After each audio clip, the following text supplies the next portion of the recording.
Kenapa belum tidur? Kenapa belum tidur? Kenapa belum tidur? Kenapa belum tidur? Kenapa anjing? Biasalah. Oke guys, welcome back with me again anjay. Akhirnya strike gue berakhir gitu. Anjas gitu. Boy. Gue udah stres banget sumpah kemarin tuh. Ya, buat teman-teman gue yang nanyain, buat sahabat-sahabat gue gitu guys, yang nanyain kenapa kok uploadnya cuma bertahan beberapa menit gitu. Jadi ceritanya kemarin tuh gue kena strike guy gitu, guy pelangi, lambangnya guy. Ya udah lupain. Jadi buat teman-temanku, buat sahabat-sahabatku gitu guys. Jadi kemarin tuh ceritanya gue kena strike. Gimana ya? Enggak, sebelumnya di sini tuh gue nggak bakalan bikin konten apa-apa. Gue cuma mau curhat buat kalian-kalian semua gitu. Gue mau berbagi sedikit ilmu buat kalian-kalian semua yang ya mau itu kalian punya konten YouTube atau cuma sekedar ingin tahu. Makanya gue kasih tahu di sini itu. Jadi ini tuh kedua kalinya gue ngalamin pelanggaran pedoman komunitas YouTube gitu. Jadi di YouTube itu ada peraturan pedoman komunitas gitu. Barang siapa yang melanggarnya, ya kita dapat peringatan. Kalau nggak salah ada 4. Yang pertama, kalau kalian kena gitu, cuma peringatan doang, peringatan sederhana gitu guys. Jadi nggak dapat apa-apa gitu, cuma dapat peringatan doang. Nah, terus yang kedua, kalian nggak bisa upload selama 1 minggu, nggak bisa upload, nggak bisa bikin postingan di YouTube, tentunya di YouTube gitu, seminggu guys. Jadi ya seminggu. Kalau yang ketiga nggak bisa upload 2 minggu. Nah jadi kalian itu 2 minggu nggak bisa upload, nggak bisa apa-apaan lah gitu.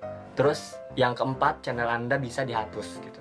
Nah yang lebih bahayanya lagi, jadi waktu gimana ya ngejelasinnya ya, waktu berakhirnya hukuman ini bisa dikatakan hukuman gitu. Jadi berakhirnya itu dalam waktu 3 bulan guys. Jadi 90 hari gitu. Misalnya nih kalian sekarang nih, gua contohnya, sekarang gua dapet peringatan kedua gitu. Peringatan kedua gua itu berakhir pada tanggal berapa ya kalau nggak salah, 3 bulan berarti. Sekarang bulan Februari, Maret, April, Mei. Berarti Mei gua baru hilang peringatan gua. Jadi kalau misalnya dalam waktu 90 hari gua kena peringatan 2 kali berturut-turut, konten gua itu bisa dihapus gitu.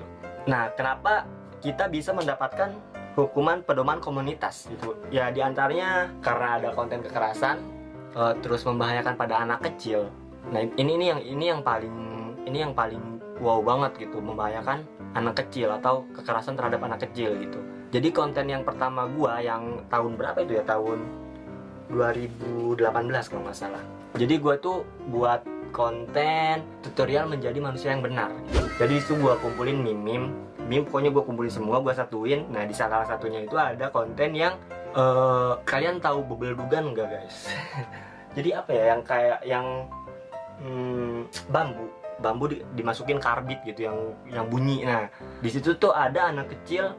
Kalian tahu kan meme yang itu, yang anak kecil nongol gitu, terus telinganya dideketin dar. Nah, gue kalau nggak salah, ya pokoknya setahu gue gitu, karena kan di YouTube itu nggak terlalu jelas salahnya itu ditunjukkan di mana-mananya gitu. Cuma dia nunjukin bahwa konten itu atau video itu salah satunya menampilkan kekerasan terhadap anak gitu. Gue curiganya pada scene yang itu sih. Jadi ya buat kalian content creator, diusahakan untuk menghindari jenis-jenis yang pelanggaran seperti ini gitu. Kalaupun harus bending, itu sangat susah banget buat dikonfirmasinya gitu, buat disetujuinya. Gue juga biasanya gue emang ada beberapa video gue yang dianggap YouTube menyalahi aturan, terus gue bending, terus bending gue diterima gitu. Akhirnya video gue balik. Dan kalau masalah kekerasan pada anak itu mustahil gitu. Jadi ya gue sih mustahil buat konten lu balik sih. Jadi ya mungkin ini pembelajaran juga buat gue, karena kalau dalam waktu 90 hari gue melakukan pelanggaran lagi, gue 2 minggu nggak bisa upload gitu. Dan kalau 2 kali berturut-turut konten channel gue dihapus gitu, sumpah sih gue nggak mau bikin channel baru. Jadi mungkin ini pembelajaran buat gue dan buat teman-teman, buat sahabat-sahabatku, teman-temanku, cintaku padamu selalu. Yang juga mendalami dunia konten creator di YouTube khususnya, harap berhati-hati. Tapi mentahan videonya itu masih gue simpen gitu ya. Mungkin setelah video ini tayang di YouTube, besoknya lah kalau nggak salah, kalau jadi besoknya ya, gue bakalan upload lagi konten yang kemarin yang kan judulnya kemarin tuh ngudut sejak dini gitu. Nah kalau masalah ini tuh gue curiganya karena ada anak-anak yang ngudut gitu, gue ditayangin, bodohnya. So ya mungkin gue bakalan ambil resiko setelah video yang ini tayang, besoknya gue bakalan upload video yang kemarin lagi, tapi sedikit gue edit. Dan misalnya gue kena lagi, berarti gue 2 minggu gak bisa upload gitu. Jadi gue sekarang jadi bilangnya gue dari sekarang gitu, buat kalian semua yang nanyain kok nggak upload lagi gitu, padahal nggak ada yang nungguin. Anjing. Jadi ya gue bilangnya dari sekarang,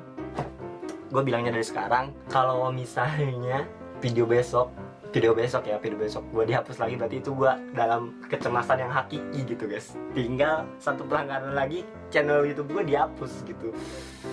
Gimana ya, mungkin kalian juga bakalan ngerasain kalau di posisi gue gitu guys. Jadi ya misalnya kalian seorang content creator, kalian bikin sebuah karya gitu, sedangkan ngedit kan butuh waktu yang beberapa lamanya gitu, tergantung proses editingnya, tergantung tipe editingnya, tergantung kalian juga mau yang editing polos atau ya agak ada variasinya gitu. Itu kan ngaruh terhadap jiwa kalian juga gitu, kecuali kalian punya editor lah.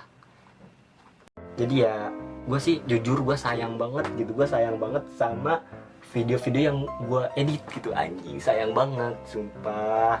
Jadi ya gue bakalan ambil resiko, intinya semoga aja gue gak ngelakuin hal yang sama. Dan ya mungkin cukup segini aja klarifikasi dari gue. Nantikan video-video selanjutnya. Gue Yana Supriyana cabut guys, jangan lupa subscribe guys.